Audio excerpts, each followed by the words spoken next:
ആദ്യം നമുക്കൊരു പാനിലേക്ക് ആവശ്യത്തിനുള്ള വെളിച്ചെണ്ണ ഒഴിച്ചു കൊടുക്കാം. നമ്മളെടുക്കുന്ന സവാളയ്ക്കനുസരിച്ച് വെളിച്ചെണ്ണ ഒഴിച്ചു കൊടുക്കണം. അപ്പോൾ വെളിച്ചെണ്ണ ചൂടായിട്ട് വരുമ്പോൾ 1/2 ടീസ്പൂൺ കടുക് ഇട്ട് കൊടുക്കാം.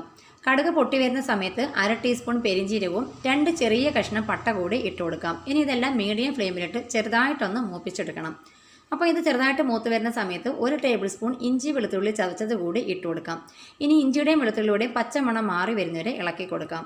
ഇനി ഇതിലേക്ക് 2 വറ്റൽമുളക് കൂടി ചേർത്ത് കൊടുക്കാം. അതിനുശേഷം നന്നായിട്ട് ഇളക്കി കൊടുക്കാം. പിന്നെ ഇതിലേക്ക് നമുക്ക് സവാള ചേർത്ത് കൊടുക്കാം. ഞാനിപ്പോൾ 4 വലിയ സവാള നീളത്തിൽ കനം കുറച്ച് അരിഞ്ഞെടുത്തിട്ടുണ്ട്. അതും കൂടെ ചേർത്ത് നന്നായിട്ട് ഇളക്കി കൊടുക്കാം.